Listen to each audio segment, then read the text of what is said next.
Laura. At this stage, I can offer nothing more than my word. I am a senior government employee in the intelligence community. I hope you understand that contacting you is extremely high risk, and you are willing to agree to the following precautions before I share more. This will not be a waste of your time. The following sounds complex, but should only take minutes to complete for someone technical. I would like to confirm out of email that the keys we exchanged were not intercepted and replaced by your surveillance. Please confirm that no one has ever had a copy of your private key and that it uses a strong passphrase. Assume your adversary is capable of 1 trillion guesses per second. If the device you store the private key and enter your passphrase on has been hacked, it is trivial to decrypt our communications. Understand that the above steps are not bulletproof and are intended only to give us breathing room. In the end, if you publish the source material, I will likely be immediately implicated. This must not deter you from releasing the information I will provide. Thank you, and be careful. Citizenfour.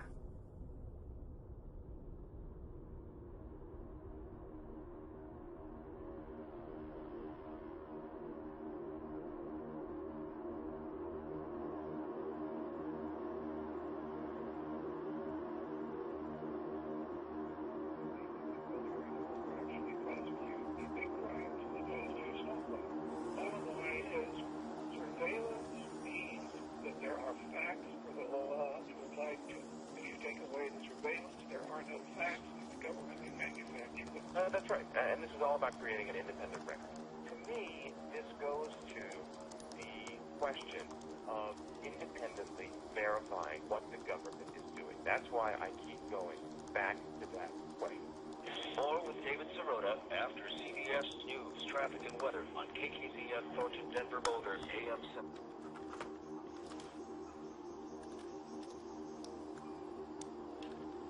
Hey, can you hear me? I am here, David. How are you? Well, I would just start by pointing to what Barack Obama himself said about those questions when he was running for the office that he now occupies in December of 2007. He said, quote, "The president does not have the power under the Constitution to unilaterally authorize a military attack in a situation that does not involve stopping an actual or imminent threat to the nation." So by Obama's own words, the president does not have the power that he's now exercising under the Constitution. And as far as why it matters, on August 1st, 2007, when he laid out his reasons why he was running for office and why he thought it was so important to change the way we were doing things, he said, quote, "No more ignoring the law when it's inconvenient. That is not who we are. We will again set an example for the world that the law is not subject to the whims of stubborn rulers." So to allow presidents to simply start wars on their own without any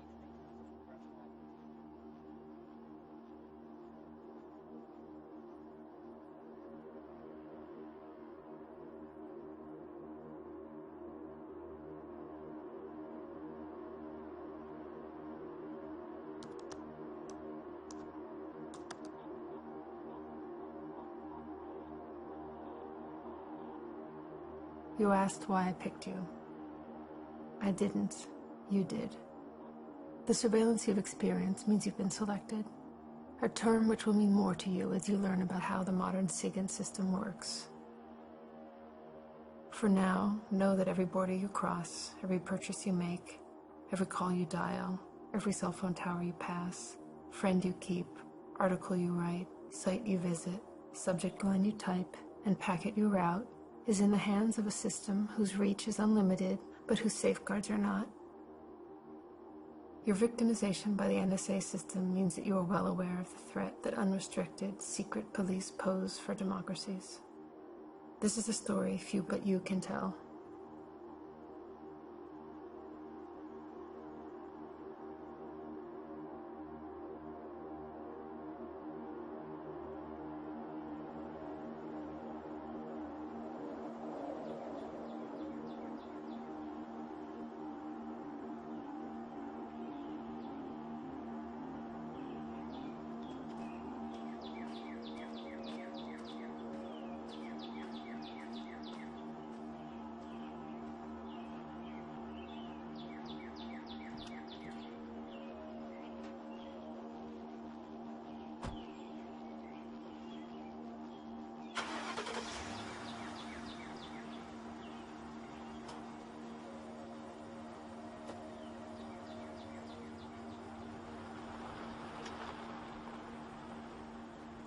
Thank you for inviting me here to give me the opportunity to express my story.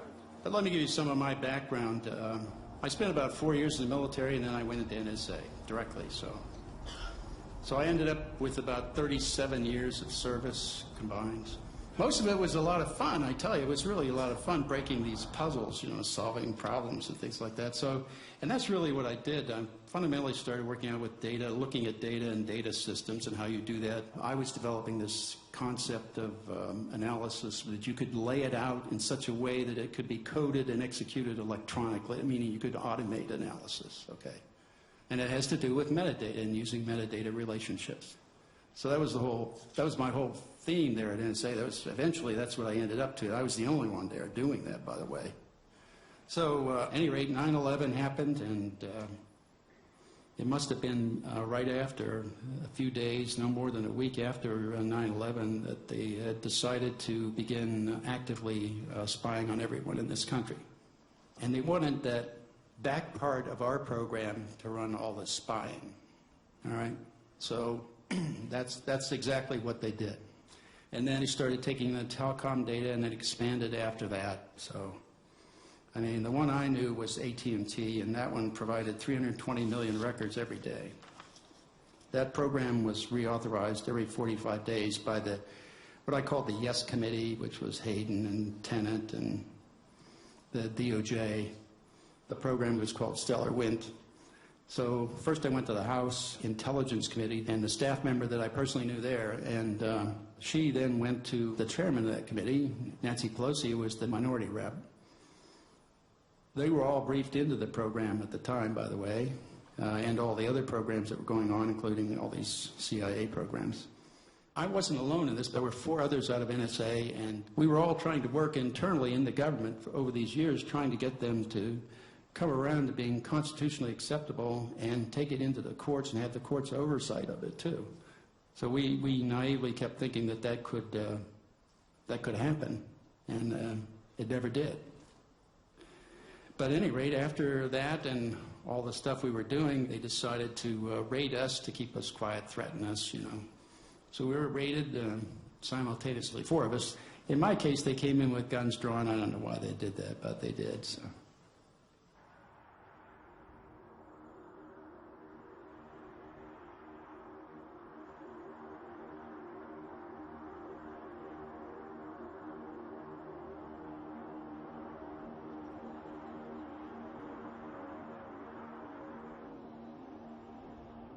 Laura, I will answer what I remember of your questions as best I can. Forgive the lack of structure. I am not a writer, and I have to draft this in a great hurry. What you know as Stellar Wind has grown. SSO, the expanded special source operations that took over Stellar Wind's share of the pie, has spread all over the world, to practically include comprehensive coverage of the United States. Disturbingly, the amount of U.S. communication ingested by NSA is still increasing. Publicly, we complain that things are going dark, but in fact, our accesses are improving. The truth is that the NSA has never in its history collected more than it does now. I know the location of most domestic interception points, and that the largest telecommunication companies in the U.S. are betraying the trust of their customers, which I can prove. We are building the greatest weapon for oppression in the history of man, yet its directors exempt themselves from accountability. NSA Director Keith Alexander lied to Congress, which I can prove. Billions of U.S. communications are being intercepted. In gathering evidence of wrongdoing, I focused on the wronging of the American people, but believe me when I say that the surveillance we live under is the highest privilege compared to how we treat the rest of the world. This I can also prove. On cyber operations, the government's public position is that we still lack a policy framework. This too is a lie. There is a detailed policy framework, a kind of martial law for cyber operations created by the White House. It's called Presidential Policy Directive 20 and was finalized at the end of last year. This I can also prove. I appreciate your concern for my safety, but I already know how this will end for me, and I accept the risk. If I have luck, and you are careful, You will have everything you need. I ask only that you ensure this information makes it home to the American public. Does the NSA routinely intercept American citizens' emails? No. Does the NSA intercept Americans' cell phone conversations? No. Google searches? No. Text messages? No. Amazon.com orders? No. Bank records? No. What judicial consent is required for NSA to intercept communications and information involving American citizens? Within the United States, that would be the FBI lead.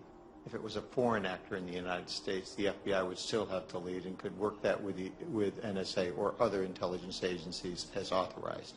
But to conduct that kind of collection in the United States, it would have to go through a court order, and the court would have to authorize it. We are not authorized to do it, nor do we do it.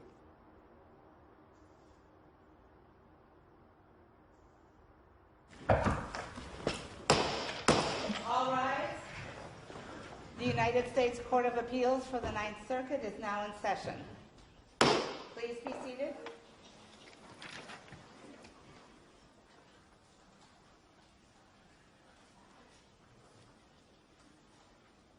Good morning and welcome to the Ninth Circuit. The first case for argument is Jewell versus National Security Agency. You may proceed. May it please the court, Kevin Bankston for Carolyn Jewell and her fellow plaintiff appellants in Jewell v. NSA. Your Honors, plaintiffs have specifically alleged that their own communications and communications records have been acquired by the government. But the district court found that we had failed to allege facts that differentiated the injury that our plaintiffs suffered from the injury suffered by every other AT&T user whose communications and records have been acquired by the government, basically concluding that so long as everyone is being surveilled, no one has standing to sue. However, to deny standing to persons who are injured simply because many others are also injured would mean that the most injurious and widespread government actions could be questioned by nobody. Do you have anything concrete that, in fact, a specific communication of your client was intercepted? We have evidence that all of the communications passing between AT&T's network and other networks in their Northern California facility have been intercepted, and so that would necessarily include the internet communications of our Northern California plaintiffs. So, okay, thank you. Thank you, Your Honor.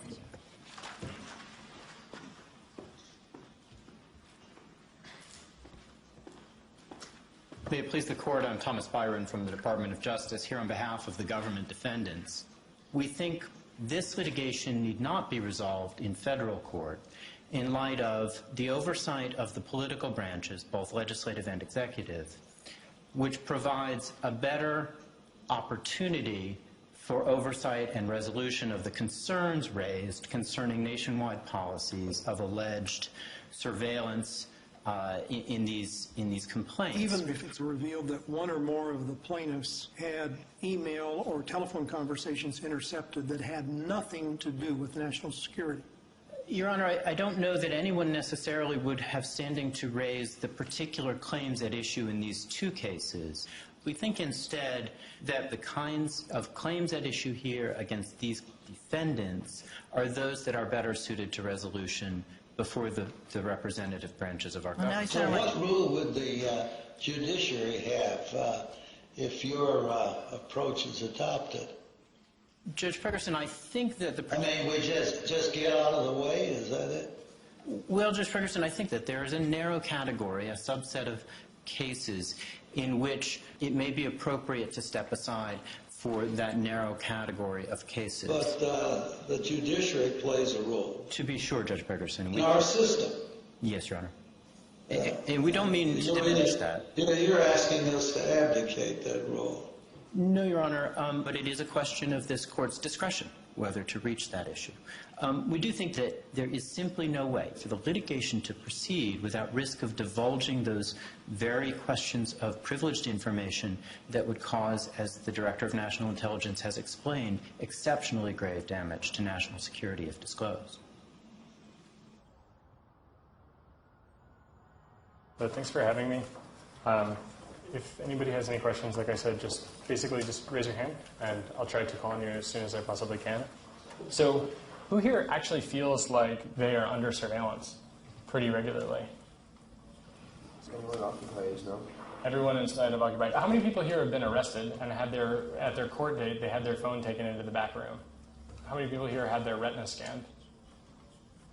Wow. So you guys are actually, in a sense, the canaries in the coal mine, right? Because the incentives are all lined up against you. Anybody see on the subway, link your MetroCard to your debit card, right? And like auto refill? This is a concept which is key to everything we'll talk about today, and it's called linkability. Take one piece of data and link it to another piece of data. So for example, if you have your MetroCard and you have your debit card, you have those things and you can draw a line between them, right? So that's like not a scary thing.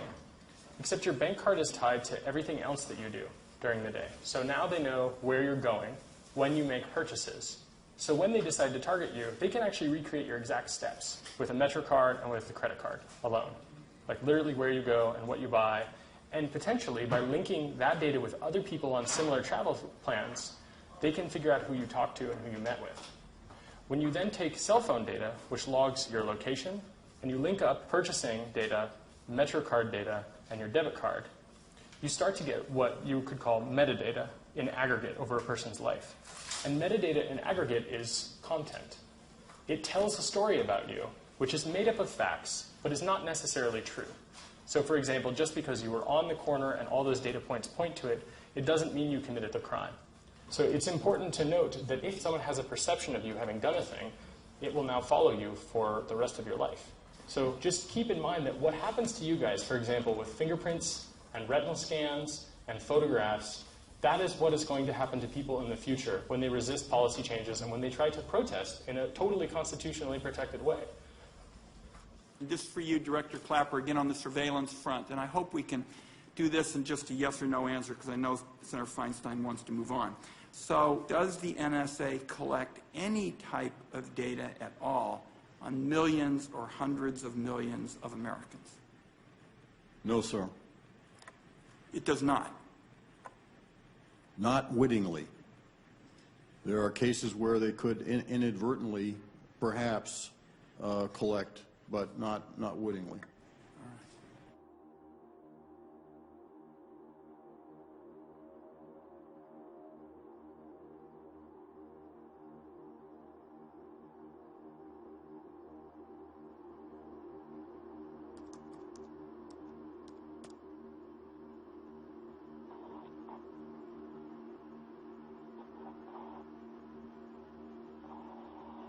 The encrypted archive should be available to you within 7 days. The key will follow when everything else is done. The material I provide and investigative effort required will be too much for any one person. I recommend, at a very minimum, you involve Glenn Greenwald. I believe you know him. The plain text of the payload will include my true name details for the record, though it will be your decision as to whether or how to declare my involvement. My personal desire is that you paint the target directly on my back. No one, not even my most trusted confidant, is aware of my intentions, and it would not be fair for them to fall under suspicion for my actions. You may be the only one who can prevent that, and that is by immediately nailing me to the cross, rather than trying to protect me as a source. On timing regarding meeting up in Hong Kong. The first rendezvous attempt will be at 10 a.m. local time on Monday. We will meet in the hallway outside of a restaurant in the Mira Hotel. I will be working on a Rubik's Cube so you can identify me. Approach me and ask if I know the hours of the restaurant. I'll respond by stating that I'm not sure and suggest you try the lounge instead. I'll offer to show you where it is, and at that point, we're good. You simply need to follow naturally.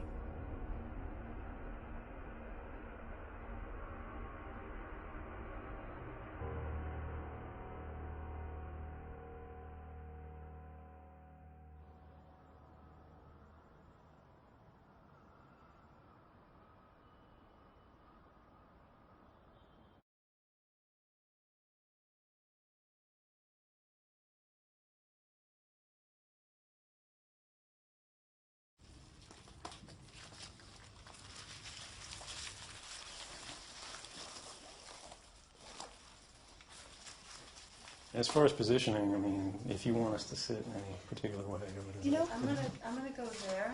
Okay. Get better light.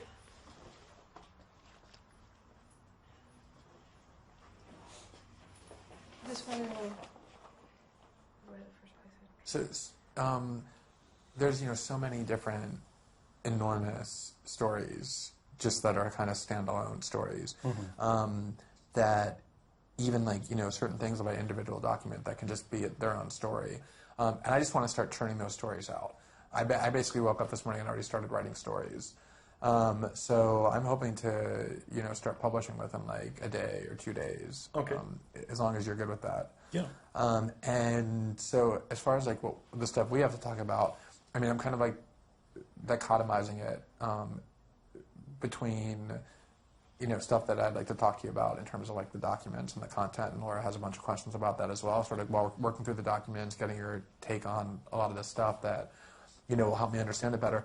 But then also the sort of you story, right? The who you are, why, what you've done, why you've done what you've done. Yeah. And I'd love to do that first. Okay. In part because you're the only one who could do that. So I'd like to just get it done so that it's done. And also because, it might be that you want to do that early because it might be necessary, or we might choose to have that done early. Tell me your thoughts on just where you are with that. The primary one on that, I think I've expressed it a couple times online, is I feel the modern media has a big focus on personalities. Totally. And I'm a little concerned the more we focus on that, the more they're going to use that as a distraction. And I don't necessarily want that to happen, which is why I've consistently said, I'm not the story here. Nervous. No, it's a very, very cheap pen. That's just the slightest force broke. Go ahead. Anything I can do to help you guys get this out, I will do. I don't have any experience with media, with how this works. So I'm kind of learning as I go.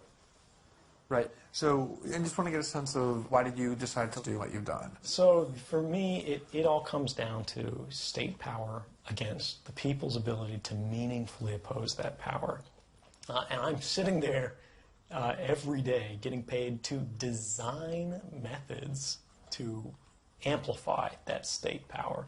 And I'm realizing that if, the policy switches that are the only thing that restrain these states were changed, you couldn't meaningfully oppose these. I mean, you would have to be the most incredibly sophisticated technical actor in existence. I mean, I'm not sure there's anybody, no matter how gifted you are, who could oppose all of the offices and all the bright people, even all the mediocre people out there with all of their tools and all their capabilities.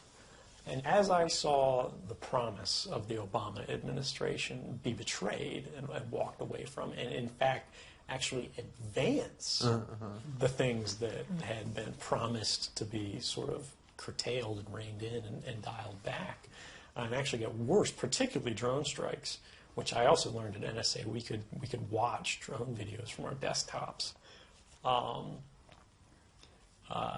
As I saw that really hardened me to action. In real time?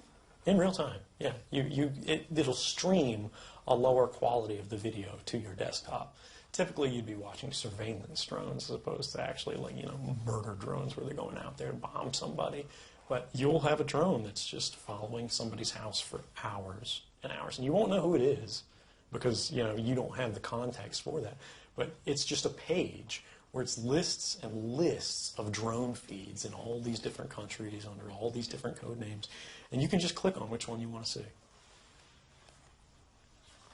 Right. But so if your self-interest is to live in a world in which there's maximum privacy, doing something that could put you into prison in which your privacy is completely destroyed is sort of the antithesis of that. How did you reach the point where that was a worthwhile calculation for you?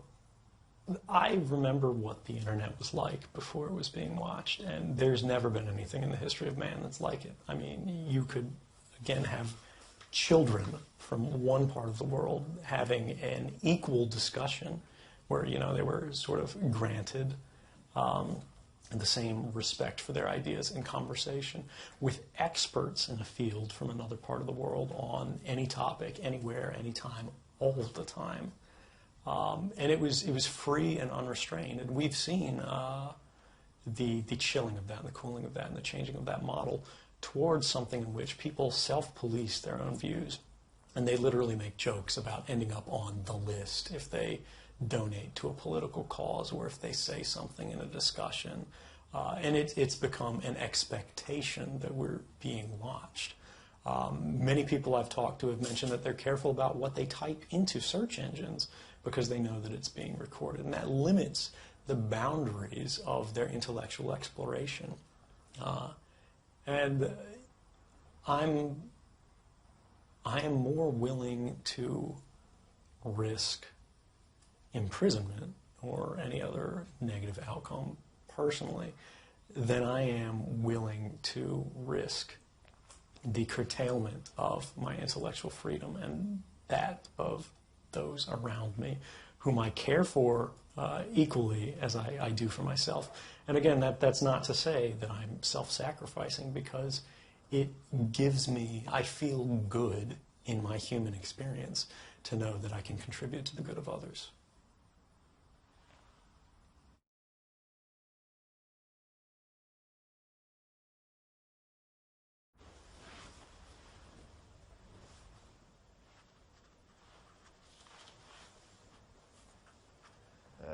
Could you elaborate on that? So, I don't know how much of the programs and the actual technical capacities everybody's talked to you about, but there's an infrastructure in place in the United States and worldwide that NSA has built in cooperation with other governments as well that intercepts basically every digital communication, every radio communication, every analog communication that it has sensors in place to detect. And with these capabilities, basically the vast majority of human and computer-to-computer communications, device-based communications, which sort of inform the relationships between humans, are automatically ingested without targeting. And that allows individuals to retroactively search your communications based on self-certifications. So, for example, if I wanted to see the content of your email or, your wife's phone calls or anything like that, all I have to do is use what's called a selector, any kind of thing in the communications chain that might uniquely or almost uniquely identify you as an individual. And I'm talking about things like email addresses, IP addresses, phone numbers, credit cards, even passwords that are unique to you that aren't used by anyone else. I can input those into the system, and it will not only go back through the database and go, have I seen this anywhere in the past?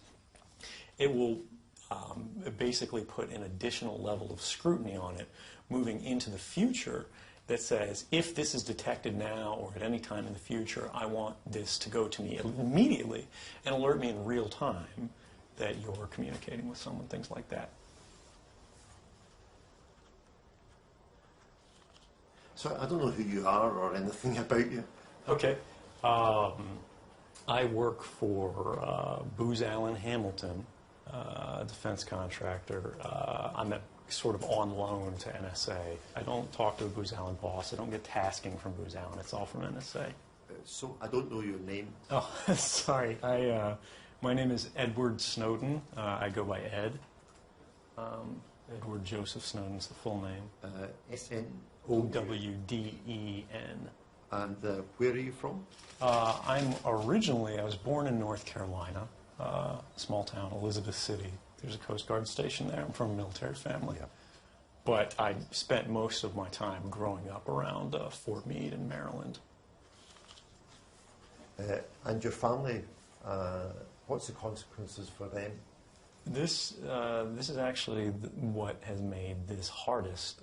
My family doesn't know what's happening. They're unaware. I don't think I'll be able to keep the family ties that I've had for my life because of the risk of associating them with this. And I'll leave, what to publish on this and what not to publish to you guys. I trust you to be responsible on this. But basically, the closer I stay to my family, the more likely they are to be leaned on. So you don't want me to report this? I mean, we don't. Yeah, we definitely want to do whatever we can not to include them or bring them into the mix. So, that's fine. I won't. Well, I'm sorry, let me interrupt you. Can we just stop for a second, do the document, and then go back to that? That makes sense. What do I need? Do I need an email address that we're using, or? Well, so you can send them, once you've encrypted it, you can send it from whatever you think is appropriate. The main thing is you've got to encapsulate all of this in a way that it can't be decrypted and read when it's in transit across the network or on either of the endpoints. Okay. I mean, just so you know, these documents are basically all going to be public within 48 hours, 72 hours. This is simply, you want to get in the process of doing this for everything because it seems hard, but it's not hard. Okay. This is super easy. So just walk me through it. And okay. Show me the actual folder structure where these files are first. How many documents did you say there were? 7. All right. Well, while you're working. Okay, go ahead. Yeah. Okay. How many documents are we talking about? Because when The Guardian did WikiLeaks, technical people set up a system so that they were available for anybody to see. And I just wonder if it's possible to do the same thing. That would be the ideal end game, but because some of these documents are legitimately classified in ways that could cause harm to people and methods, I'm comfortable in my technical ability to protect them. I mean, you could literally shoot me or torture me, and I could not disclose the password if I wanted to. I have the sophistication to do that. There are some journalists that I think could do that, but there are a number of them that couldn't.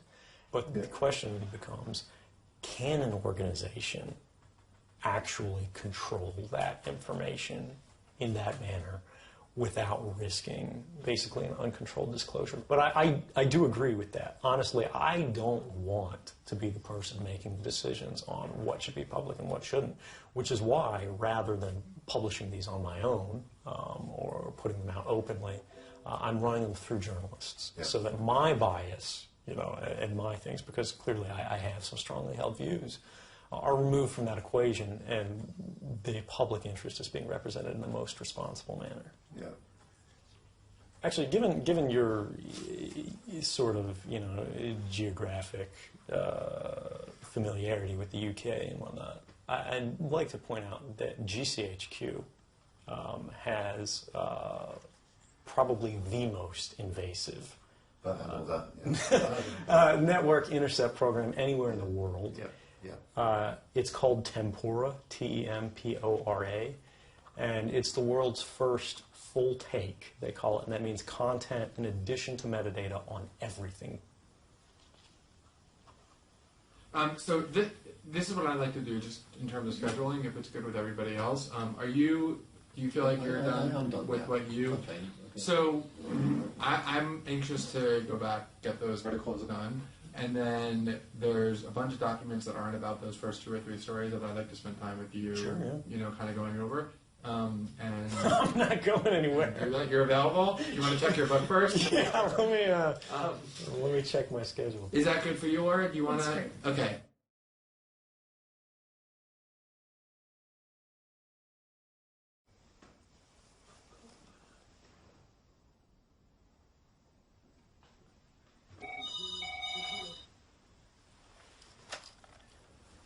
Hello? Yes? My meal was great. Thank you very much. No, I still have some left, and I think I'm going to be eating it later, so you can just leave me alone for now. Okay, great. Thank you so much. Have a good one. Bye. Let's fix that real So another fun thing I was telling Laura about this, all of these new VoIP phones, they have little computers in them, and you can hot mic these over the network all the time, even when the receiver's down. So as long as it's plugged in, it can be listening on you, and I hadn't even considered that earlier. But yeah, there are so many ways. This could be, everything that's in here is pretty much going to be on the public record at some point. We should operate on that. Yeah, I think we are. So do you have your airhead machine? I do. You can pop that out. Do you have an understanding or commitment on when you guys are going to press with the first stories? It's about 7 or 8 in the morning in London. Okay. Well, let's see here.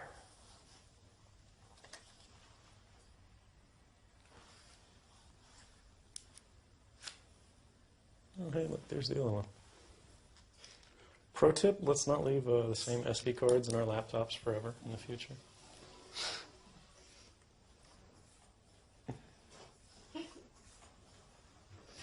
Did you know that this was still kicking around in your laptop?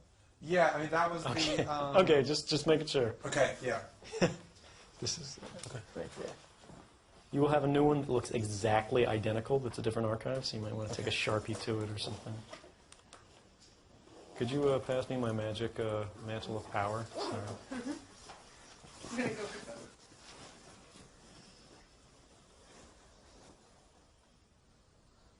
Is that about the possibility of overhead? Visual collection.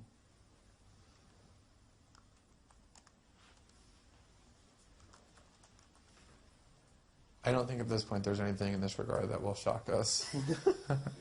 We've become pretty.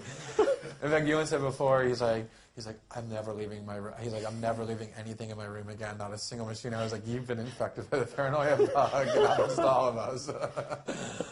And the way he said it, he was like, I would never leave a single device in the room again alone. My back is getting heavier and heavier. That's your evil influence. All right, I'm going to need you to enter your root password because I don't know what it is. If you want to use this one, you're more than welcome to. It looks like your root password is about 4 characters long. Anyway. It's usually a lot longer, but that's just like the one-time only thing, right? So it is... it had been a lot longer, but ever since I knew that it was just like a one-time only session one, I've been making it shorter. Is that not good? It's actually not. I was expressing this with Laura either. The issue is because of the fact that it's got a hardware MAC address and things like that, if people are able to identify your machine...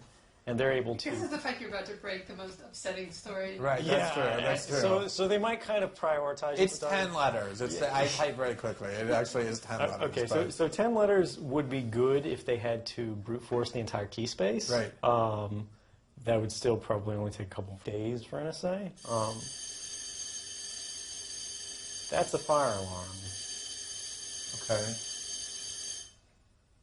Hopefully it just sounds like a 3-second test.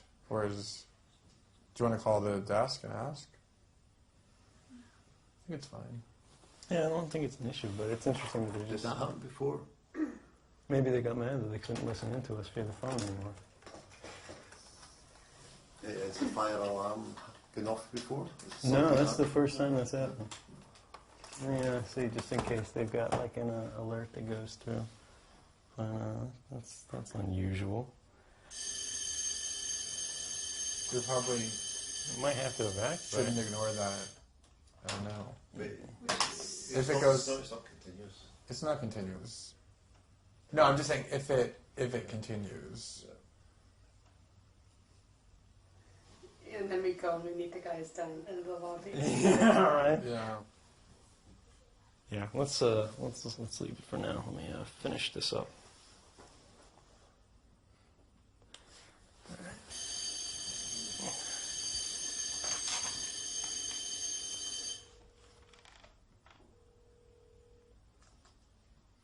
Not that they're going to answer because they probably got like 7,000 calls. Yeah. Hi, we hear a loud buzzing on the 10th floor. Can you tell us what that is? Oh, okay. Okay, great. Thank you. Bye. Fire alarm testing maintenance. That's good. Yeah. That's what we wanted to hear. Nice of them to Nice of them to let us know about that in advance.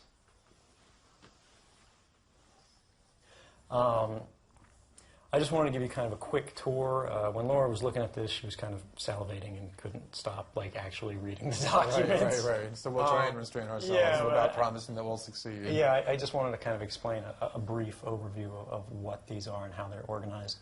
The beginning are just some documents of interest. The primary purpose of the second archive is to bring the focus over to SSO. As opposed to PRISM. And this is in general. It's SSO, or Special Source Operations.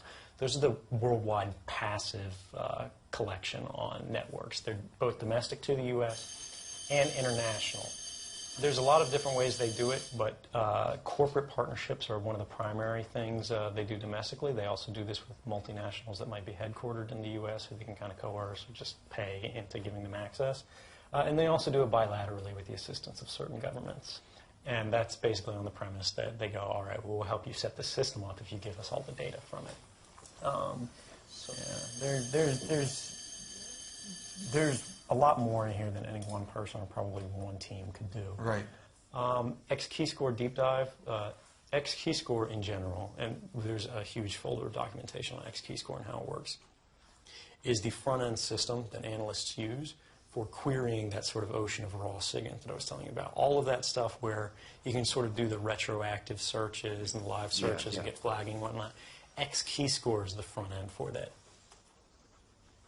I'm just going to show you one slide here because Laura thought it was valuable and was talking about kind of how these capabilities ramp up in sophistication over time. This is kind of nice. As of fiscal year 2011, they could monitor 1 billion telephone or internet sessions simultaneously per one of these devices.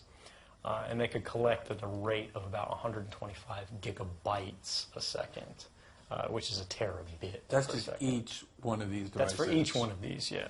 How many tumult missions would that be then? Per this, back then, there were 20 sites. There's 10 at DoD installations, but these are all outdated. We've expanded pretty rapidly. But still 20 sites, that's at least 20 billion. This all needs to get out, you know what I mean? It's like, just in terms of understanding the capabilities, like, it's so opaque. It's not science fiction. This stuff is happening right now. No, that's what I mean. Yeah. It's like, the magnitude of it, and like, this is a pretty inaccessible technical document, but even this, like, is really chilling. Do you know what I mean? Yeah. And yeah, I mean, we should be having debates about whether we want government to do. I mean, this is massive and extraordinary. It's amazing. Yeah. Even though you know it, even though you know that, to see it, like the physical blueprints of it and sort of the technical expressions of it, really hits home in like a super visceral way that is so needed.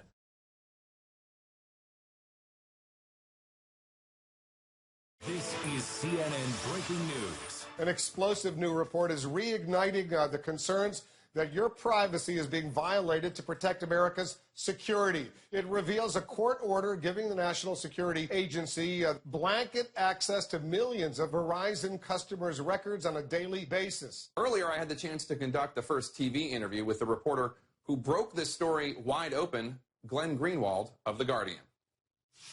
Congratulations on the scoop. Explain for our viewers why this is important. It's important because people have understood that the law that this was done under, which is the Patriot Act, enacted in the wake of 9/11, was a law that allowed the government very broad powers to get records about people with a lower level of suspicion than probable cause, the traditional standard. So it's always been assumed that under the Patriot Act, if the government had even any suspicion that you were involved in a crime or terrorism, they could get a lot of information about you. What this court order does that makes it so striking is that it's not directed at any individuals who they believe or have suspicion of committing crimes or part of a terrorist organization. It's collecting the phone records of every single customer of Verizon Business and finding out every single call that they've made internationally and locally. So it's indiscriminate and it's sweeping. It's a government program designed to collect information about all Americans, not just people where they believe there's reason to think they've done anything wrong.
it's a tough situation, you know, hearing that the person that you love, that you've spent the decade with, may not be coming back.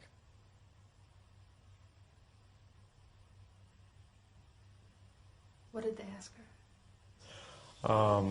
When was the last time she saw me? Where am I? What am I doing? You know, what does she know about my illness? Things like that. So yeah, they're pretty solidly aware. Because I'm clearly not at home ill.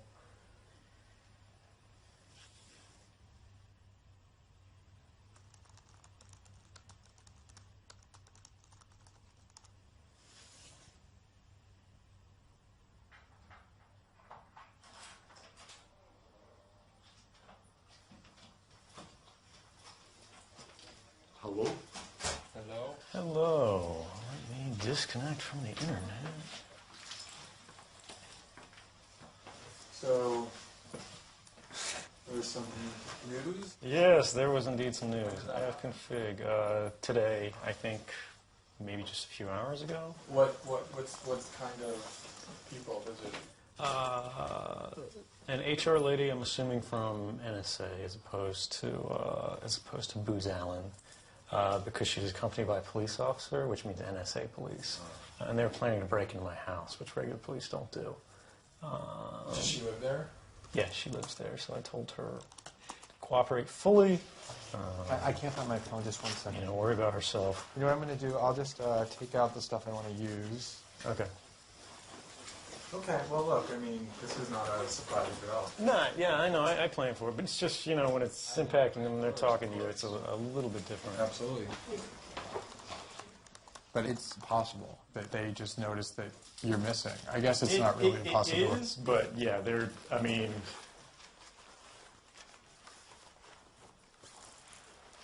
Maybe let's get rid of this. So I obviously was focused on other things than appearance this morning. How did she react? Was she relatively calm about it? She's relatively calm. Does she know anything about what you're doing? She has no idea, and that's. I mean, I feel badly about that, but that's the only way I could think of where like she can't be in trouble. Did you just basically do I have to go somewhere for reasons that I can't tell you about kind of thing? I just disappeared when she was on vacation, and I left a note saying, "Hey, I'm going to be gone for a while for work," which isn't unusual for me in my business, you know. So. Okay, so let me ask you a couple of things just quickly. Are they going to be able to go into your stuff and figure out what you took? In some sort of like peripheral senses, but not necessarily. With great specificity. Yes, because I cast such a wide net. If they do that, the only thing they're going to do is they're going to have a heart attack because they're going to go, he had access to everything. Yeah. And they're not going to know what specifically has been done. Now, I think they're going to start to actually feel a little better, although they're not going to be wild about this in any case, when they see that the stories are kind of cleaving to a trend. You know, it's not like here's the list of everybody who works everywhere. Right. I also think, you know, they're going to be paranoid in the extreme and assuming all kinds of worst-case scenarios, which is going to, you know, I think make them react in ways that probably aren't like going to be particularly rational on their part. But at the same time, I do think they're limited for the moment. I agree, and I mean, I had kind of time to set a stage where we all enjoy at least a minimum level of protection, you know, no matter who we are who's involved in this. You know, you're either a journalist or you're either out of jurisdiction. So we have some time to play this before they can really get nasty. I think it's over, you know, the weeks when they have times to get lawyers really sort of go, this is a special situation. How can we interpret this to our advantage? Like we see them do this all the time, you know, whether it's drones or wiretapping or whatever. They'll go, well, according to this law from the 1840s, you know, we can apply X, Y, or Z authority. Mm-hmm. But that takes time, and that takes agreement. Yeah, and also, you know, I mean, I think the more public we are out there, too, like as journalists, and the more protection that's going to give as well. Have you started to give thought to when you're ready to come forward? I'm ready whenever...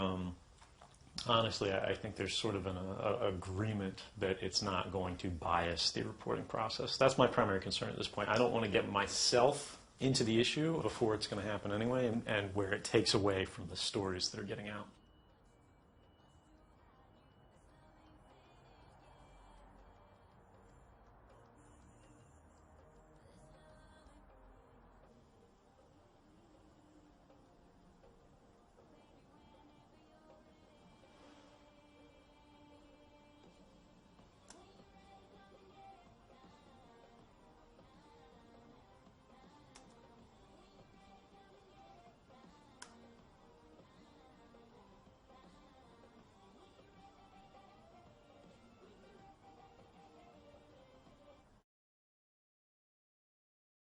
About tens of millions of Americans who weren't suspected of doing anything, who were surveilled in this way. Your thoughts for a moment. I want to continue this conversation because these are really important, sensitive issues, and the public out there has a right to know what's going on. Stand by. This is CNN Breaking News.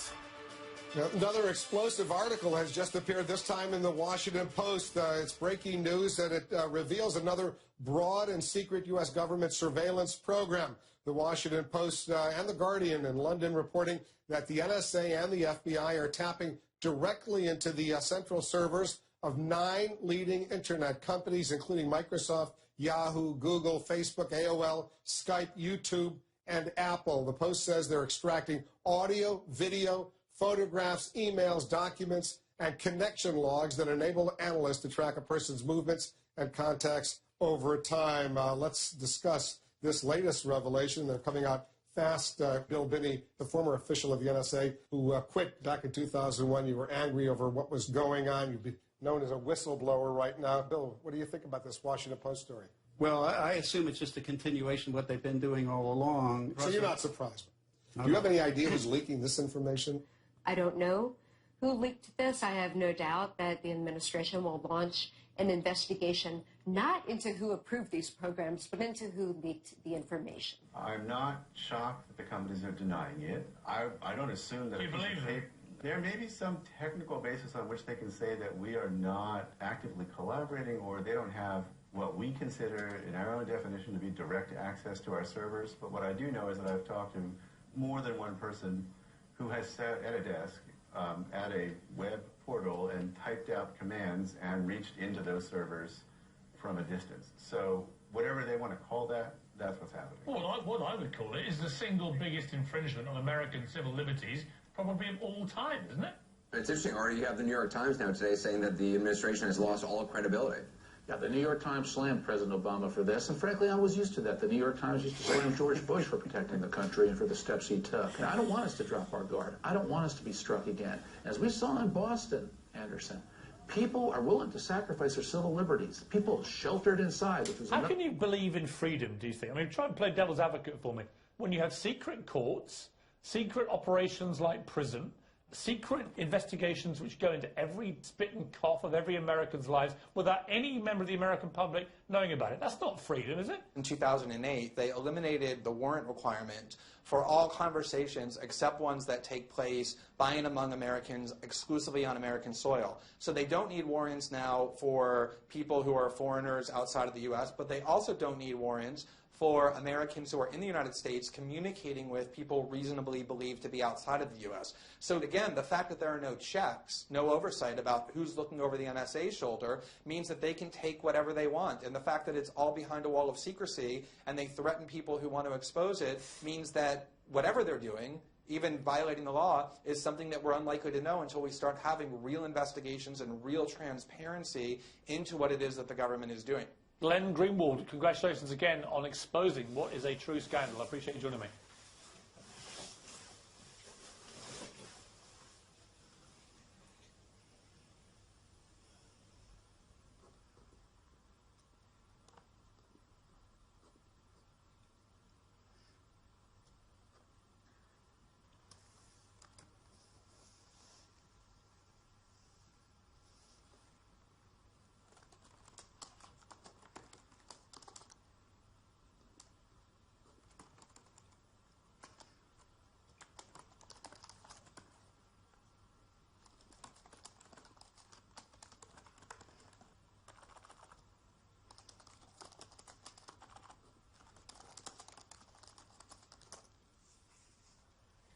just heard from Lindsay, and she's still alive, which is good, and free.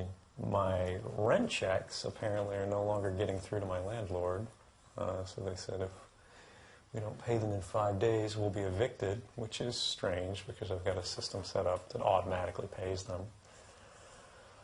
So there's that, and apparently there's construction trucks all over the street of my house. So it's, I wonder what they're looking for.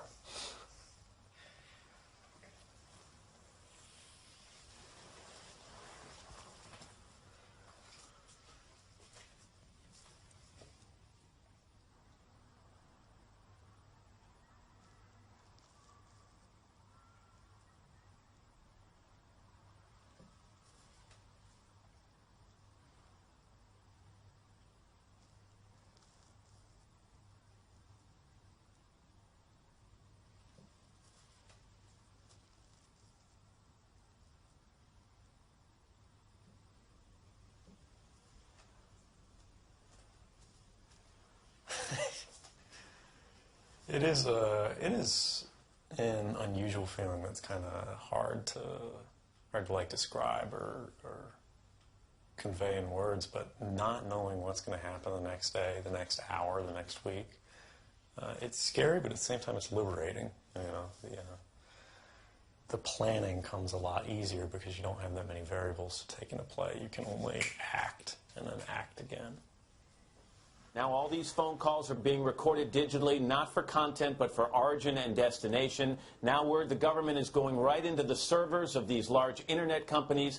How does the government, politically speaking, make the argument that this is essential to national security and not a dramatic overreach in terms of personal privacy?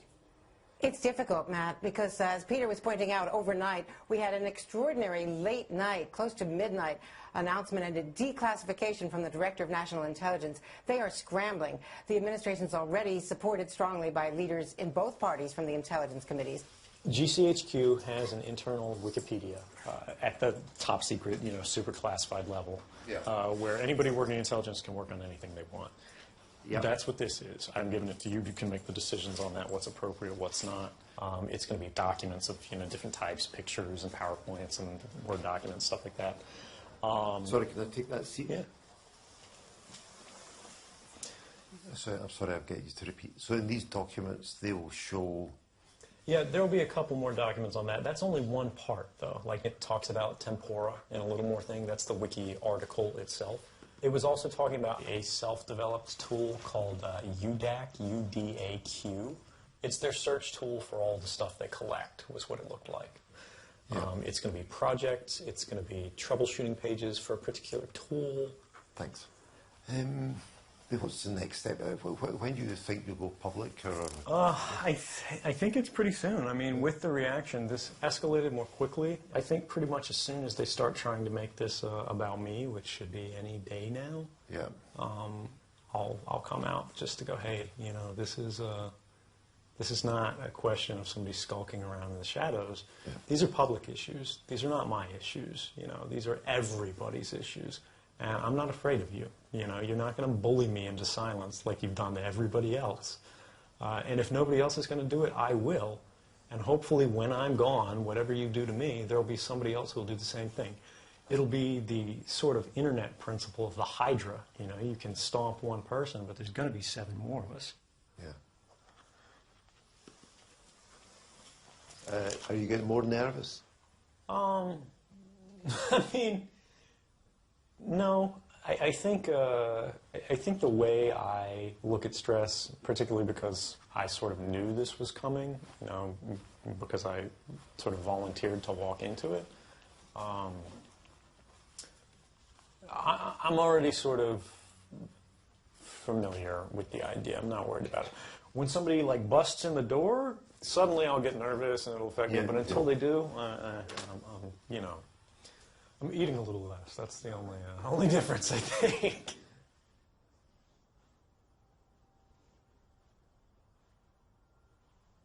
Let's talk about the issue with when we're going to say who you are. Yeah.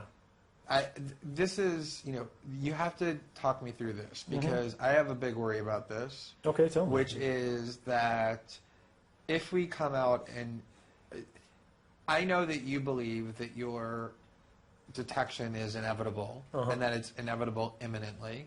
There's, in the New York Times today, Charlie Savage, the fascinating Sherlock Holmes of political reporting, deduced that the fact that there's been these leaks in succession probably means that there's some one person who's decided to leak somebody a bunch else of stuff. quoted you as saying it was one of your readers, and that somebody else who put another thing. So I mean, it's fine. I want people to. I want it to be, like this is a person. I want to start introducing the concept that this is a person who has a particular set of political objectives about informing the world about what's taking place.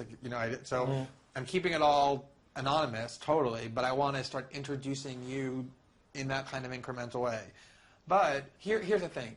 What I'm concerned about is that if we come out and say, here's who this is, here's what he did, the whole thing that we talked about, that we're going to basically be doing the government's work for them, and we're going to basically be handing them, a confession and helping them identify who found it. I mean, maybe you're right. Maybe they'll find out quickly, and maybe they'll know. But is there any possibility that they won't? Are we kind of giving them stuff that we don't, or possibility that they know, but they don't want to reveal it because they don't know, or that they don't know, and we're going to be telling them? Like, is it a possibility that they're going to need like 2-3 months of uncertainty, and we're going to be solving that problem for them? Or let me just say the or part.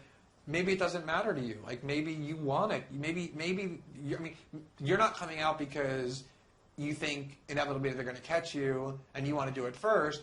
You're coming out because you want to fucking come out and you want to be heard. There is that. I mean, that's the thing. I don't want to hide on this and skulk around. I don't think I should have to. Obviously, there's circumstances that are saying that. And I think it is powerful to come out and be like, look, I'm not afraid. And I don't think other people should either. I was sitting in the office right next to you last week.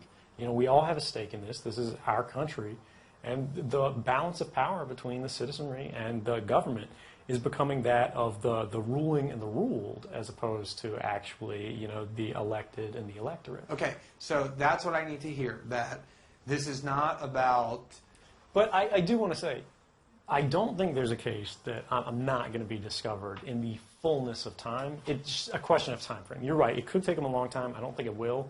But I didn't try to hide the footprint because, again, I intended to come forward the whole time. I'm going to post this morning just a general defense of whistleblowers. That's fine, yeah. And you in particular, without saying anything about you. I'm going to go post that right when I get back. And I'm also doing like a big fuck you to all the people who keep like talking about investigations. Like that, I want that to be like the fearlessness and the fuck you to like the bullying tactics has got to be completely pervading everything we do. And I think that's brilliant. I mean, your principles on this, I love. I can't support them enough because it's inverting the model that the government has laid out, where people who are trying to say the truth skulk around and they hide in the dark and they quote anonymously and whatnot. I say yes, fuck that. Okay, so here's the plan then. I mean, and this is the thing. It's like once you, I think we all just felt the fact that this is the right way to do it. It's you feel the power of of your choice. You know what I mean? It's like, and I want that power to be felt in the world. Okay. And it is it's the ultimate standing up to them, right? Like, I'm not gonna fucking hide even for like 1 second. Yeah. I'm gonna get right in your face. Yeah. You don't have to investigate. There's nothing to investigate. Here I am. Yeah. And I think that it's just incredibly powerful. And then the question just becomes, how do we do this in the right, the perfect way? Yeah. And that's my burden, and that's what I'm going to... So today is going to be the story in the morning, assuming that it doesn't change on the Guardian end. It's going to be the story in the morning just to keep the momentum going, just to keep, the disclosures coming. A big one at night. Now it's becoming okay, this is a major leak. And after today, when we pose the two things that we're going to pose, it's going to be... what the fuck is this leak and who did it? I guarantee you.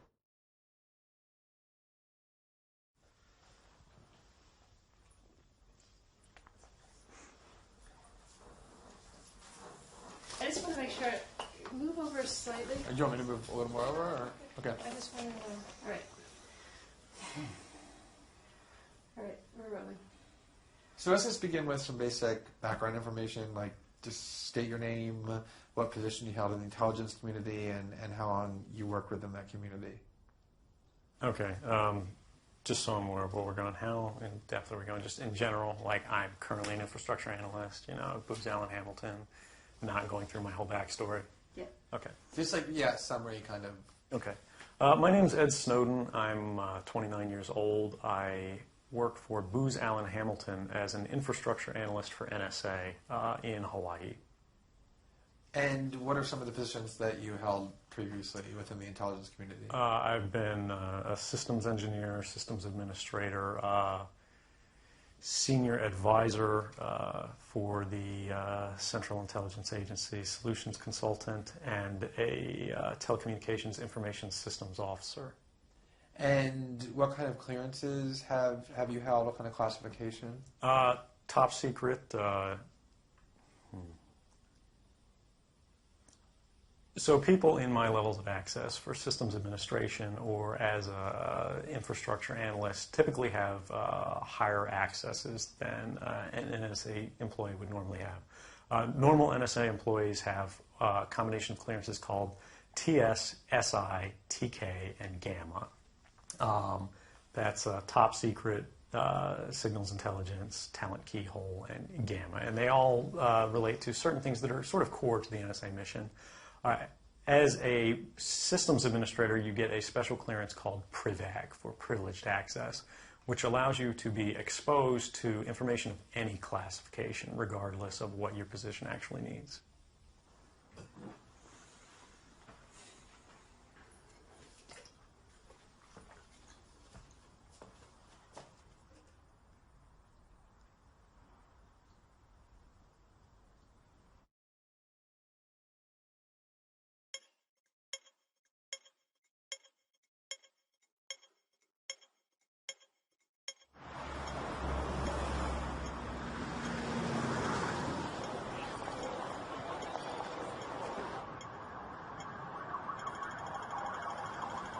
Just before we go, a reminder of our top story, and that's that the former CIA technical worker Edward Snowden says he's responsible for leaking information that US authorities have been monitoring phone and internet data. The US Justice Department confirmed it's in the first stages of a criminal investigation. Leave it longer or cut it shorter? What do you think?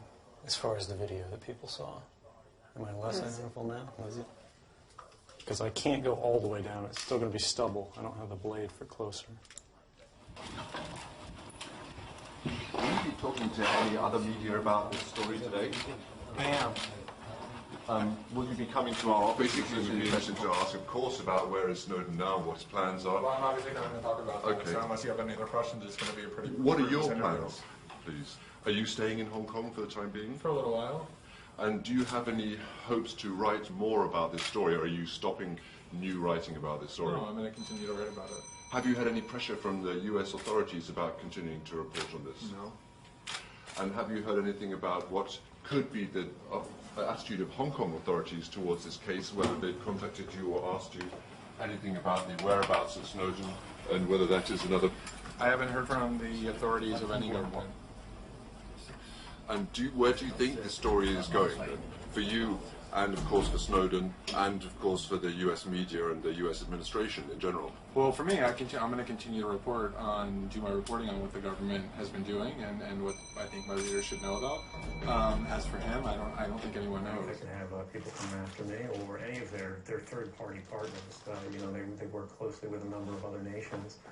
Or, they could pay off the triads, or, any of their agents or assets. We have a CIA station just up the road, and the consulate here in Hong Kong.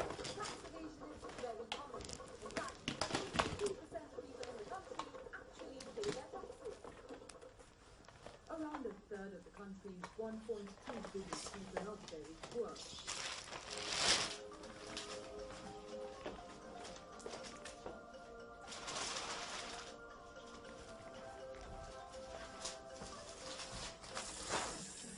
Hello, I'm Daniela Reporter. The top stories this hour.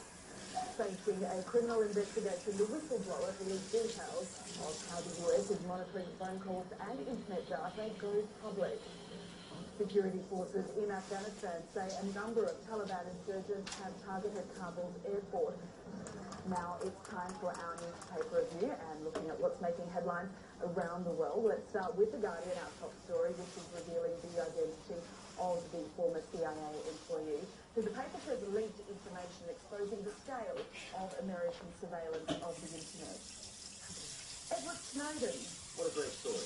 Hero, villain, what do you think? Well, I think it's a fantastic story, first off. It could be straight out of a John le Carré novel. I mean, when you read what he did, yes, he got the material. He then decided to go to the place he identified as being very difficult for America to get at him, which is Hong Kong, because, of course, technically inside China, the one country, two systems policy there, meaning he would get potentially some protection, he thought.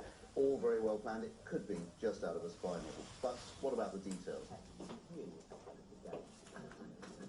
With the latest I could make it worse, but social media and the web, we're looking at how technology is making life. it shows the lower half of my face. From hit hotels to controversy over mobile roaming rates, from upgrades to airmiles to travel apps.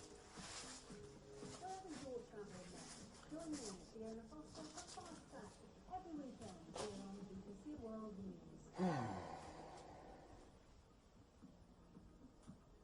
For in-depth, on-the-pulse analysis with a global perspective, join me, Yovita Lemay, on India Financial Capital, only on BBC World News. Snowden says he'd become increasingly dismayed by what he saw as the growing power of the NSA, hence his decision to pass on documents which are said to reveal not only that the organization monitored millions of phone calls, but that it had direct access to some of the biggest internet companies in the world. What happens, happens. We've talked about this. I knew what the risks were. If I get arrested, I get arrested.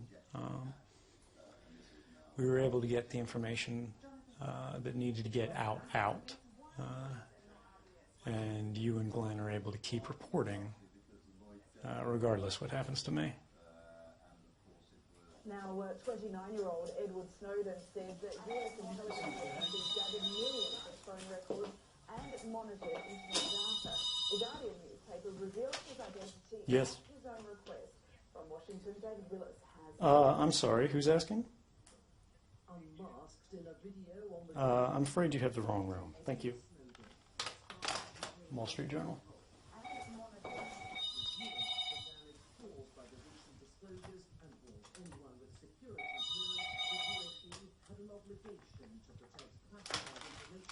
Yes. I'm sorry, say again? No, thank you. No calls. I think they have the wrong number. Yeah, no calls. Thank you.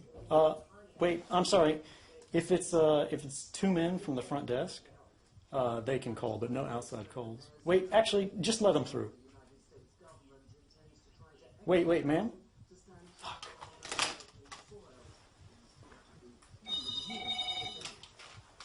Yes.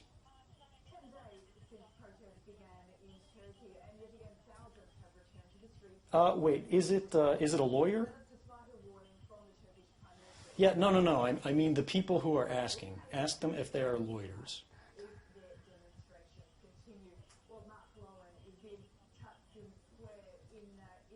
No, tell her that she has the wrong number and there's no Mr. Snowden here.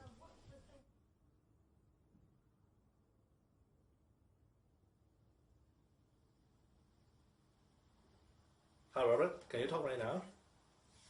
I'll safely go into the room. I'm not safely with the client. Okay. So can we talk together about the pen? Is this the application started already or not? Technically. Yeah, but so technically it hasn't started yet.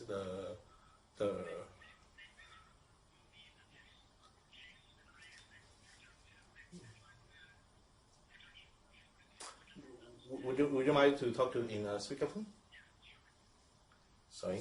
Yeah. Hey, Robert. Hi, I'm the client. Pretty good. I'm doing well. Okay, I just met with the head of the UNHCR here in Hong Kong, and they're aware that you're raising the protection you're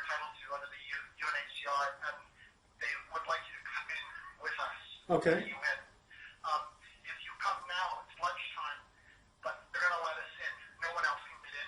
Okay. And within the UNHCR, there's separate exits from buildings, so we have a good opportunity. If any of the media finds out you're there, we'll be able to exit a different way from the building. Okay, that's great. Is it okay if I bring equipment? Because I'm just kind of going so I can leave in any direction at any time and not come back if necessary. Just walk out of there. You don't have to go back. Okay. Take whatever you want with you, and just go with Mr. Mann. I will pick you. He knows where I'm going to pick you guys up, and then I'll bring you to the UNHCR. Okay, that sounds good. All right. Thank you so much for helping me. He's quite worried about the next day, about the accommodation, or he is going to stay. Whether there is something private and they cannot be discovered by the police. Don't worry about that now. Let's just get up to the UN. Okay, I see. Okay, I will give you a call, hit up it before I restart, okay?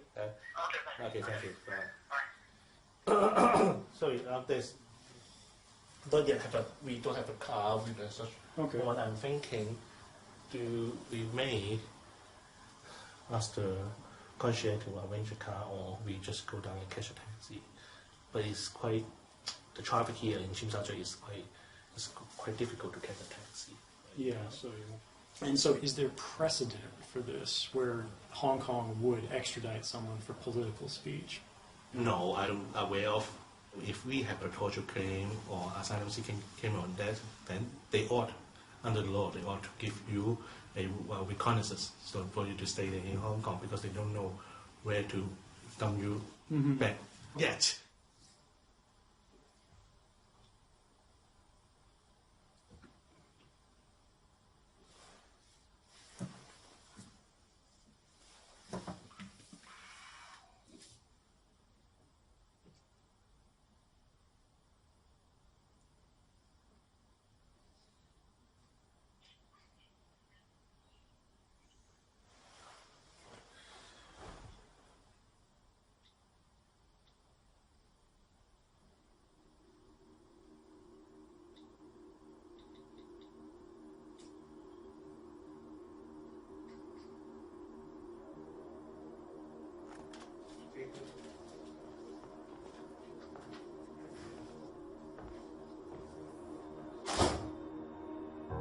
The President certainly does not welcome the way that this debate has earned greater attention in the last week, that the leak of classified information about sensitive programs that are important in our fight against terrorists who would do harm to Americans is a problem.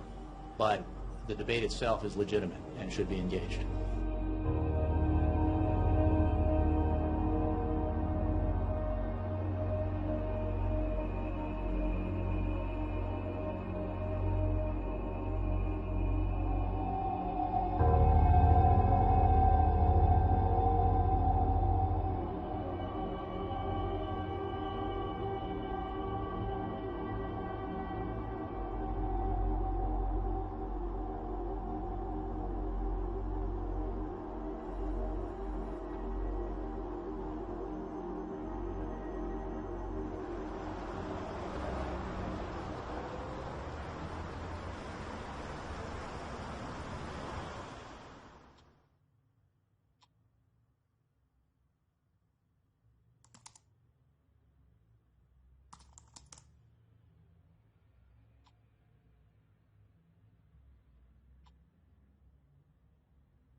Edição de domingo. Mas já amanhã vai ser na internet, não?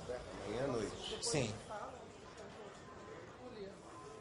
Posso circular? Mas tem que ver. Eu quero te mostrar o documento novo agora. Você vai ver isso muito mais claramente do que essa. Essa está o mapa que o cabos que onde eles estão coletando os dados para a prisão. Aqui mostra quantos eles estão coletando. O mais grosso, ou linha, ou mais quantidade eles estão coletando. Você pode ver aqui o linhas, o cabos é bem grosso para Brasil no sul e o norte, o cabos na mar de Brasil. Mostra que eles estão coletando muitas coisas no programa Prism, que eu acho que é muito importante, porque Prism é Facebook, Skype, YouTube, Yahoo, Hotmail, e mostra muito trânsito sendo roubado do Brasil. Mas não sabemos quanto o governo brasileiro sabe e quanto colaboração eles têm com empresas brasileiras também. Não sabemos disso, mas vamos saber, eu acho. Um dia saberemos tudo, ou quase tudo. É.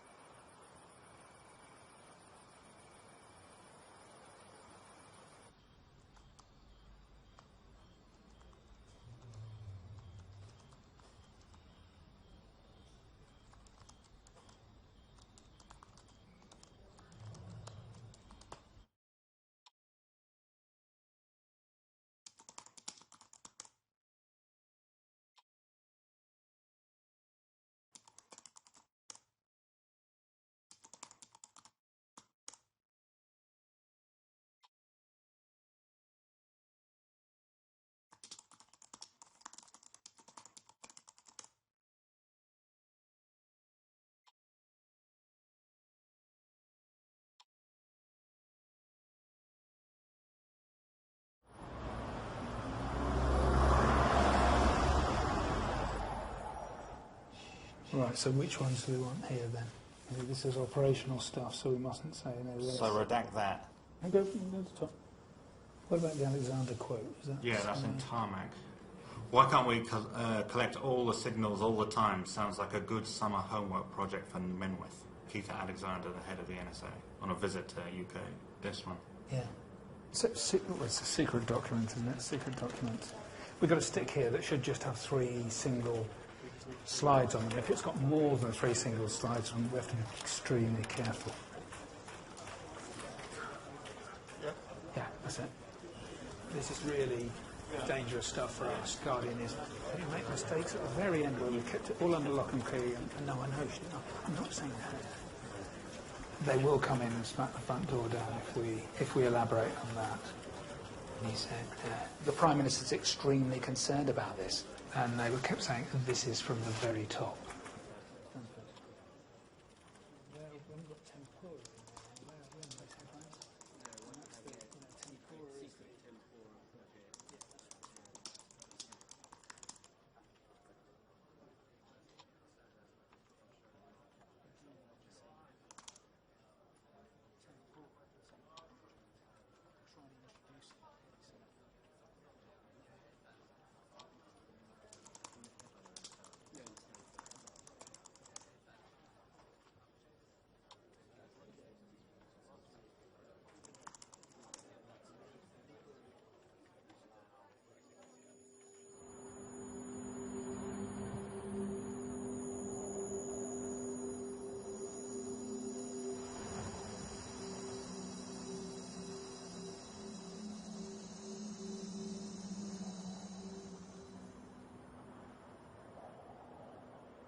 As you can see on this map, the flight that reportedly has Snowden aboard has almost reached its destination here in Moscow, scheduled to land in the Russian capital within minutes. As you may have heard, there is a CIA agent who has revealed a lot of information, and he is now trapped in the airport in Moscow. We managed to get him out of Hong Kong, but when he landed in the Moscow airport, the American government had cancelled his passport. So formally, he hasn't entered into Russian territory. He's in the transit area of the airport, and one of our people is accompanying him. We are trying to arrange a private jet to take him from Moscow to Ecuador, or perhaps maybe Venezuela, or maybe Iceland, countries where he would be safe.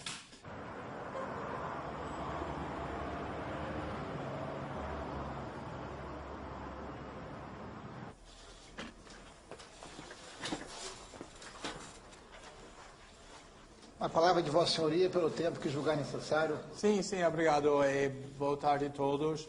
A primeira coisa, a justificação para os americanos para tudo, desde o ataque de 11 de setembro, é terrorismo. Tudo para a segurança nacional, para proteger nossa população. Na realidade, é o oposto. Tem muito documentos que não tem nenhum relacionamento com nada sobre terrorismo ou segurança nacional, mas só sobre competição com outro país, outras empresas, industrial, financial, econômica. A segunda coisa sobre o X-Key Score. Quando publicamos os primeira, segunda, terceira artigos, a defesa do governo americano está: não estamos invadindo o conteúdo ou comunicação, só os metadados, os fatos sobre a identidade, sobre com quem você está falando, o que está falando ligando para você, a duração da comunicação. Na realidade, se eu posso saber todas as pessoas com quem você está comunicando e todas as pessoas com quem eles estão comunicando e onde você fica quando você está comunicando e a duração e o local, eu posso saber muito sobre sua personalidade, sua atividade, sua vida. É um vazio grande na privacidade. Mas, na realidade, essa defesa é totalmente falsa. O governo americano tem capacidade para invadir não só metadados, mas coisa que você está falando dentro de e-mails, ou coisa que você está falando na telefone, ou as palavras que você está entrando na Google para pesquisar coisas na internet, qual websites você está visitando, os documentos que você está mandando para colegas. Esse sistema vai mostrar quase tudo que todas as pessoas estão fazendo na internet. Então, se você é um jornalista fazendo uma investigação do governo americano, ou se você trabalha com uma empresa que está dando competição grande para uma empresa americana, ou se você está alguém que trabalha com direitos humanos contra o governo americano, ou qualquer muitas outras coisas, eles podem invadir essas comunicações com muita facilidade. Se você é americano, morando nos Estados Unidos, eles precisam ir primeiro para o tribunal e pedir permissão, sempre receber. Mas se você não é americano, eles não precisam nada, nenhuma aprovação do quadro para fazer isso. Eu acho que as consequências da eliminação da privacidade é difícil às vezes para analisar, mas está muito importante para entender que essa vai ter impacto grande, a habilidade para a população, para fazer manifestações, para fazer organização política contra o governo, é diminuído muito quando está sem privacidade.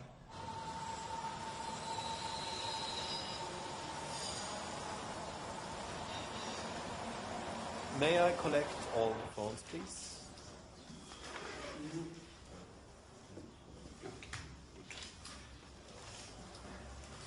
I have everything here. Put them in the refrigerator.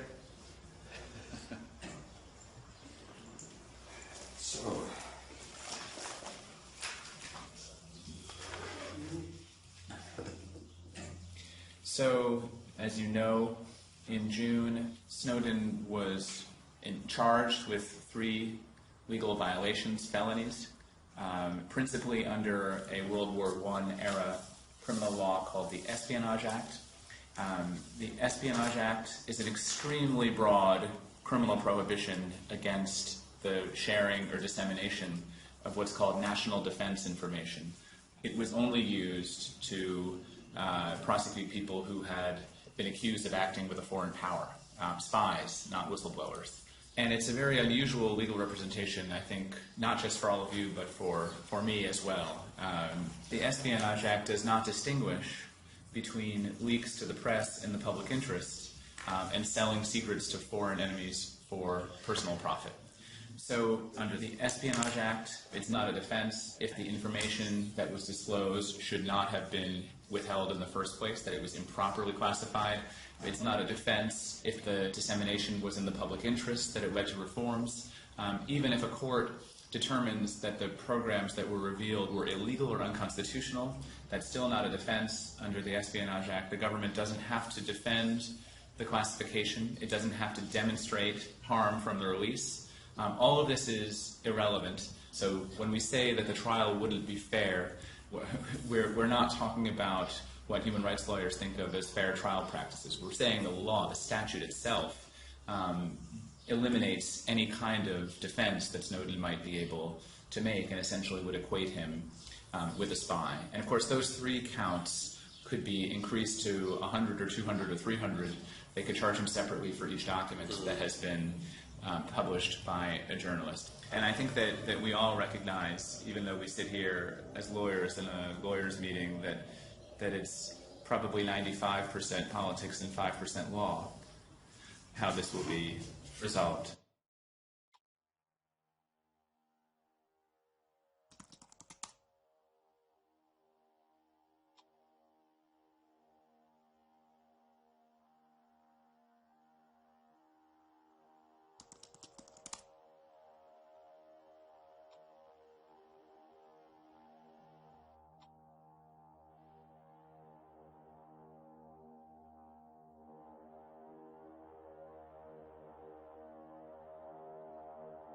Mr. Snowden has been charged with very serious crimes, and he should be returned to the United States, where he will be granted full due process and every right available to him as a United States citizen, facing our justice system under the Constitution.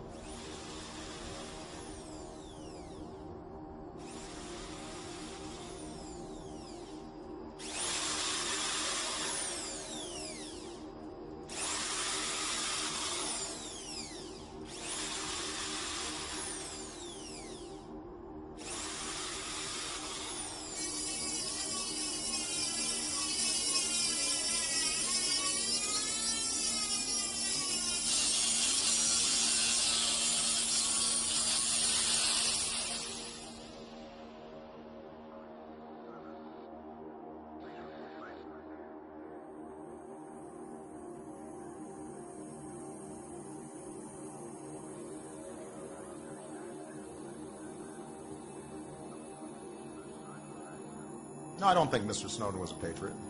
I called for a thorough review of our surveillance operations before Mr. Snowden made these leaks.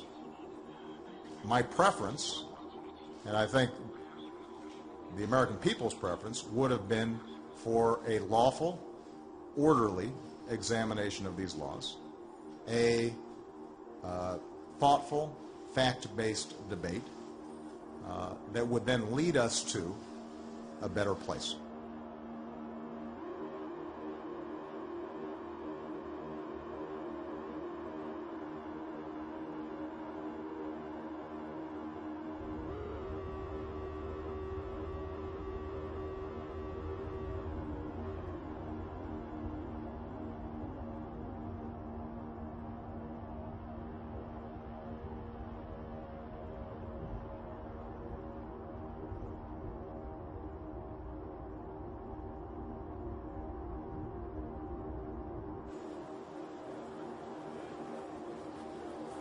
Oh my God. David. Oh my baby. How you doing? Okay. You okay?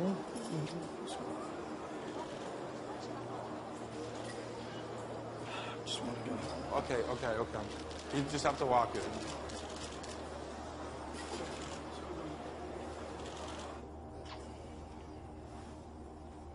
How are you?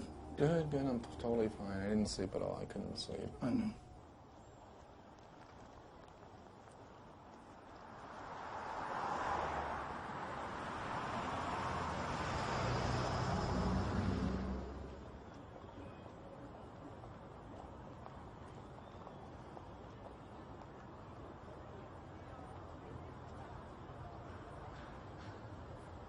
Recent reports have revealed that the NSA have access to encryption keys, and they paid tech companies to introduce backdoors in encryption protocols. So we're going to talk about ways in which we can defend ourselves against governments spying on us. So Mr. Jacob Appelbaum is an encryption and security software developer and journalist. Ladar Levison is the founder of the encrypted email service Lavabit, used by Edward Snowden. You have the floor. Thank you. Lavabit is an email service that hopefully one day will be able to stand on its own without any references to Snowden. My service was designed to remove me from the possibility of being forced to violate a person's privacy. Quite simply, Lavabit was designed to remove the service provider from the equation. By not having logs on my server and not having access to a person's emails on disk, I wasn't eliminating the possibility of surveillance. I was simply removing myself from that equation. In that surveillance would have to be conducted on the target, either the sender or the receiver of the messages. But I was approached by the FBI quite recently and told that because I couldn't turn over the information from that one particular user, I would be forced to give up those SSL keys and let the FBI collect every communication on my network without any kind of transparency. And of course, I wasn't comfortable with that, to say the least. More disturbing was the fact that I couldn't even tell anybody that it was going on. So I decided, if I didn't win the fight to unseal my case, if I didn't win the battle to be able to tell people what was going on, then my only ethical choice left was to shut down. Think about that. I believe in the rule of law. I believe in the need to conduct investigations. But those investigations are supposed to be difficult for a reason. It's supposed to be difficult to invade somebody's privacy because of how intrusive it is, because of how disruptive it is. If we don't have our right to privacy, how do we have a free and open discussion? What good is the right to free speech if it's not protected? In the sense that you can't have a private discussion with somebody else about something you disagree with. Think about the chilling effect that that has. Think about the chilling effect it does have on countries that don't have a right to privacy. I've noticed a really interesting discussion point, which is that what people used to call liberty and freedom, we now call privacy. And we say, in the same breath, that privacy is dead. This is something that really concerns me about my generation, especially when we talk about how we're not surprised by anything. I think that we should consider that when we lose privacy, we lose agency, we lose liberty itself, because we no longer feel free to express what we think. There's this myth of the passive surveillance machine. But actually, what is surveillance except control?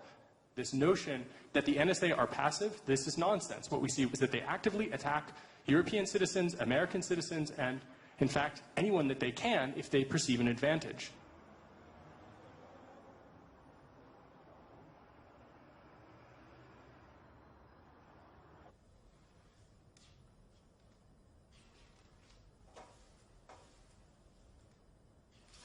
Und dann kommt jetzt der entscheidende Abschnitt, spricht viel dafür, dass es die SES war, die das Handy von Kanzlerin Merkel ins Visier genommen hat.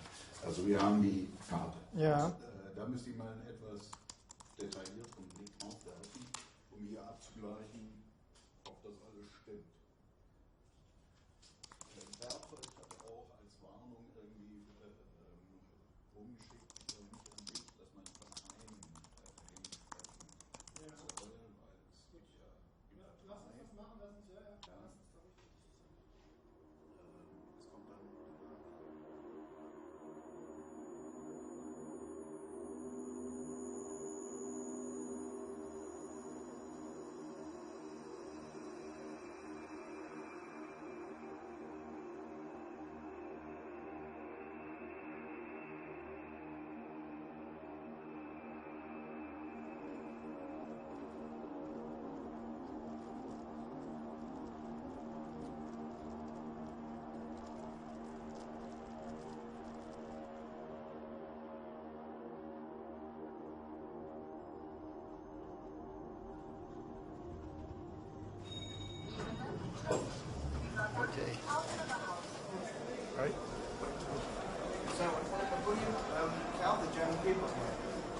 have to give that in testimony. And what are you going to tell? Everything I can, truthfully. What will you talk about? Whatever the questions they ask me. Yeah, I think it's over there. Okay, all right. Thank you.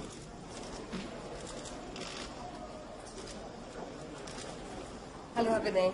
Hey. How are you? Good. How are you? Good to see you again. Nice to meet you Yeah. again, yes.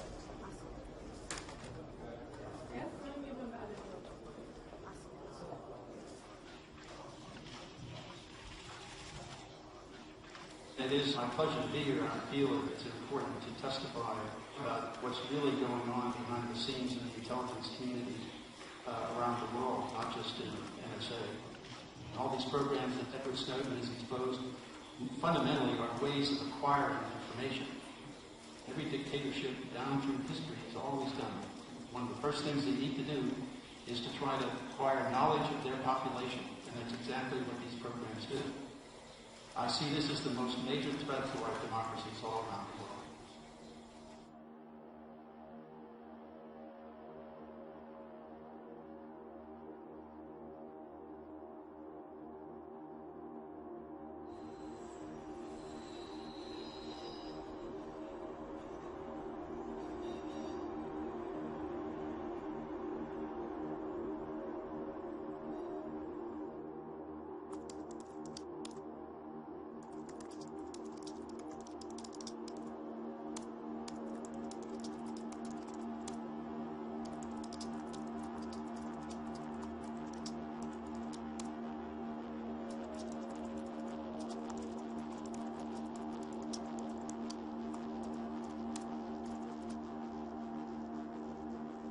What do you think they're doing to reporters, those of us that are working directly with Snowden documents? How do you think they would approach dealing with people like us?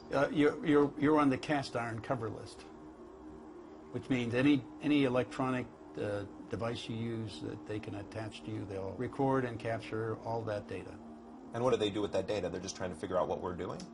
Well, they're trying to. That's part of it, but the other part, primarily part, for them, I think, is to find the sources of information you're getting. So if I have a confidential source who's giving me information as a whistleblower, and he works within the U.S. government, and he's concerned about what he perceives as violations of the Constitution, and he gets in touch with me, Yep.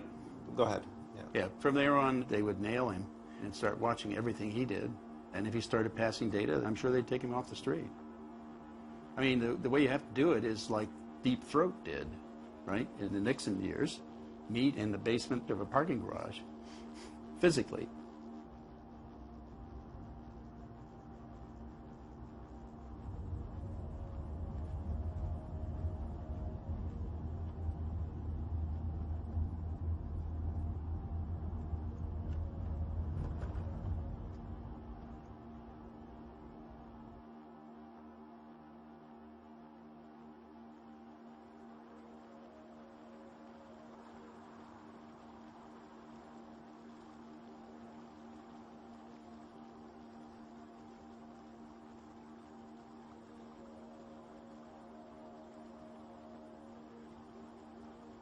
Let's disassociate our metadata one last time, so we don't have a clear record of your true name and our final communication chain.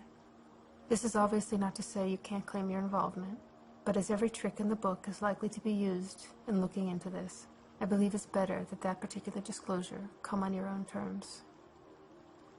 Thank you again for all you've done. So sorry again for the multiple delays, but we've been in uncharted territory with no model to benefit from. If all ends well, perhaps the demonstration that our methods worked will embolden more to come forward. Citizen.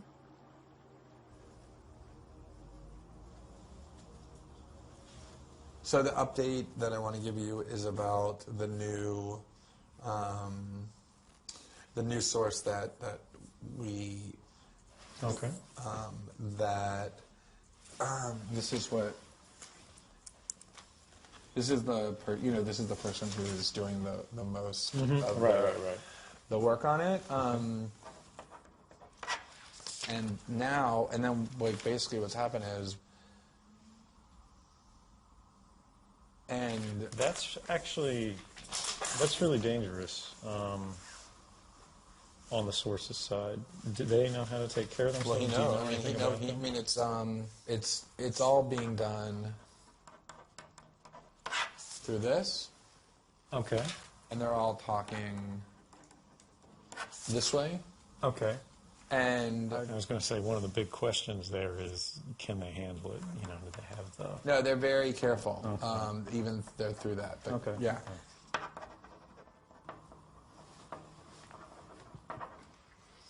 And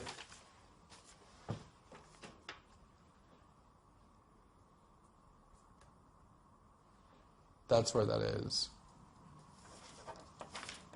Wow, that's really something.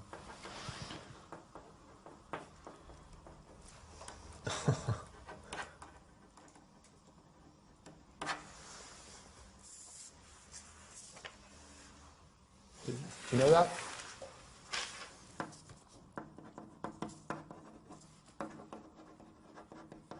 It's not the actual planes. Right. You mean the control? It's the process. Who's sending the There's a chart. You know, there's like a whole layout, and it for everyone. That is really bold. It's really risky, but you know that's the thing. If they understand what they're doing. There's this chart. It goes like this. It shows the decision-making chart. It's a chart that it's shaped like this.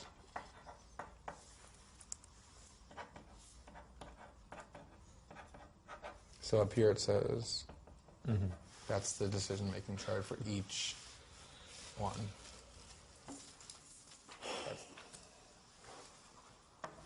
And it's so political. This part's amazing.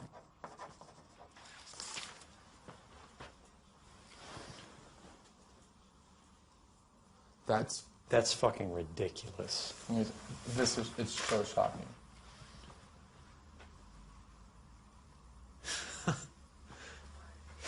That's No, I know, the population I know. of entire countries. I know. That's what we're working on.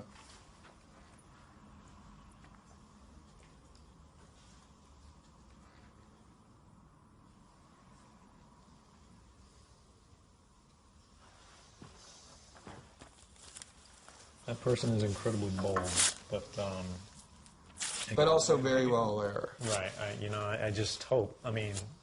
No, I mean the boldness of it is shocking, but I mean it was obviously. But the other thing is motivated by what you did. I mean, that could raise the profile of this whole political situation with whistleblowing to a whole new level because it's going to. Yeah, I mean, I actually think that's a great thing. And I think people are going to see what's being hidden again, by a totally different part of the government.